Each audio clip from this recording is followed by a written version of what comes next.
Assembly media point వద్ద BRS నేతలు మాట్లాడుతున్నారు. ప్రత్యక్ష ప్రసారం ద్వారా చూద్దాం. వాళ్ళ చేష్టల వల్ల, వాళ్ళ నిర్ణయాల వల్ల ఇవాళ శాసనసభ పరువు కూడా తీసే విధంగా ఇవాళ ఈ ప్రభుత్వం వ్యవహారం చేసింది. ఇది చాలా దుర్మార్గం. ఎందుకంటే వాళ్ళు ఒకవేళ మంత్రివర్గ సమావేశము 10 గంటలకు పెట్టుకొని 10 గంటలకు పెట్టుకొని 11 కల్లా శాసనసభ పెడతామని వాళ్ళే అన్నారు. మరి మంత్రివర్గ సమావేశంలో చర్చించవలసిన అంశం చాలా ముఖ్యమైన అంశాలు. బీసీలకు సంబంధించి, ఎస్సీ వర్గీకరణకు సంబంధించింది చాలా ముఖ్యమైన అంశాలు చర్చించాలి. దాన్ని వాళ్ళు ఒక అర్ధగంటలు ఎట్లా కంప్లీట్ చేసుకుంటామని మొదలు అనుకున్నారు.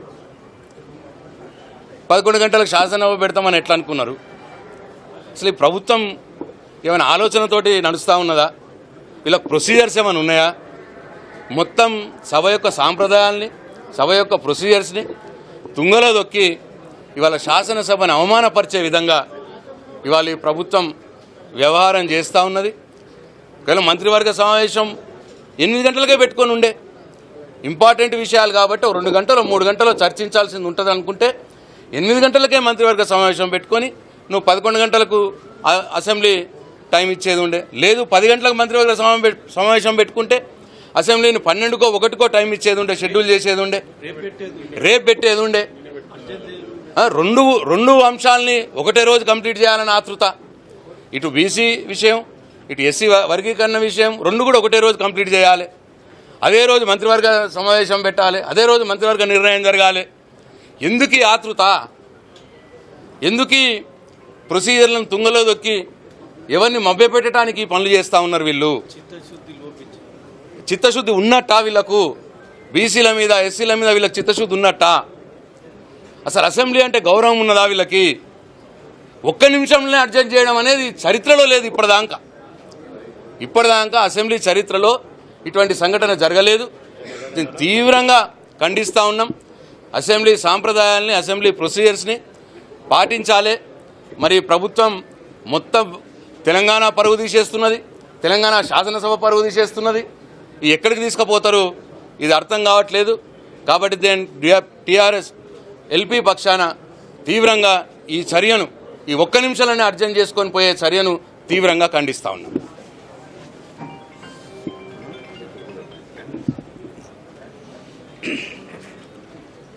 రెండు 2009లో కూడా నేను ఎమ్మెల్యేగా ఉన్నాను. అప్పుడు స్పీకర్ గారు మనోహర్ గారు తెలంగాణ ఉద్యమం కోసము హౌస్ అంతా కూడా గొడవ చేస్తుంటే ఒక అరగంట నుంచి 45 మినిట్స్ వరకు కూడా సభను ఆర్డర్ తీసుకొచ్చే ప్రయత్నం చేసే కూడా అప్పుడు సభ ఆర్డర్ రాకపోతే అప్పుడు అడ్జస్ట్ చేసుకున్న పరిస్థితి మేము చూసాం. దాని తర్వాత ఏ రోజు కూడా సభ డిస్టర్బెన్స్ కాకుండా అడ్జెంట్ కాలే.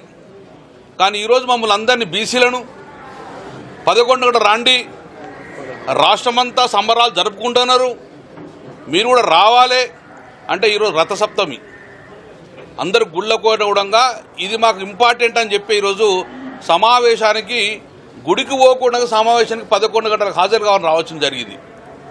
రాగానే సావు కబర్ చల్లగా అడ్జెంట్ అని చేసిపోతుండ్రు.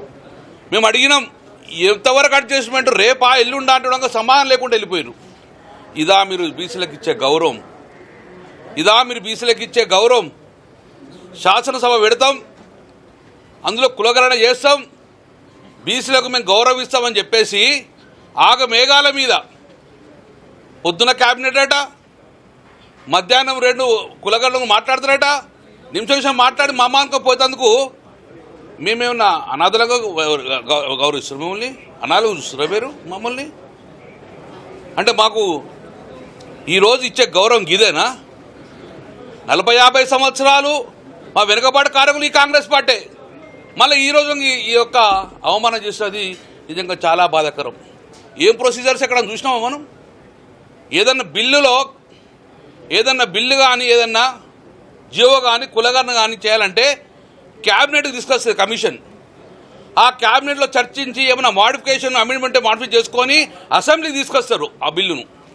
అసెంబ్లీ కూడా అమెండ్మెంట్ ఉంటే గిట్ట చేసుకొని దాని తర్వాత సవరణ చేసుకొని జియో ఇస్తారు.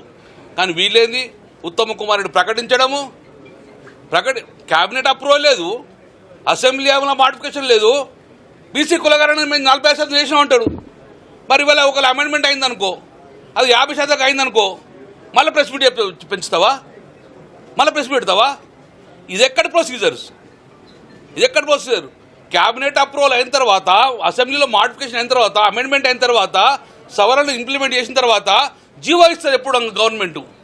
కానీ ఈరోజు మేము 46% చేసేసినాం, రేపు ఇవాళ క్యాబినెట్ ఏం చర్చ చేస్తావు, గదే 46 చర్చ చేస్తావు, ఇవాళ అమెండ్మెంట్ ఏం చేస్తావు, గదే చర్చ చేస్తావు. అంటే మీరు ఏం చేద్దాం అనుకుంటారు మమ్మల్ని?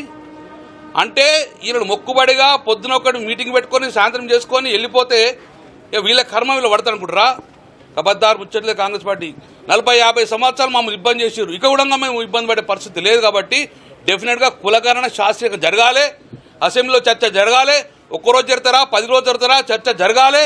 బీసీ మేధావులు ఇవ్వండి, బీసీ కుల సంఘాలు పిలవండి, పిలిచి అందరు తెచ్చుకున్న తర్వాతే కులగణన సక్రమం చేసిన తర్వాతనే ఈరోజు మీరు మళ్ళీ జీవో ఇవ్వాలి. కానీ ఈరోజు పొద్దున క్యాబినెట్ పెట్టుకొని మధ్యాహ్నం అసెంబ్లీ పెట్టుకొని సాయంత్రం జీవో ఇచ్చేసి పంపిస్తా అంటే ఇక్కడ చూస్తూ ఊరుకునే పరిస్థితి లేదు. చైతన్యవంతులు బీచున్నారు. మా వాట సంఖ్యాపరంగా మాకు రావాలి, సంఖ్యాపరంగా రాజ్యాధిక కోసం కావాలంటే మా వాట మాకు కావాలి. కాబట్టి కులగణన శాస్త్రీయంగా జరగాలి. మొక్కుపడ జరిగితే ఉపేక్షించ లేదు. మా జీవితంలో ఎప్పుడో చూడలేదండి అసెంబ్లీ.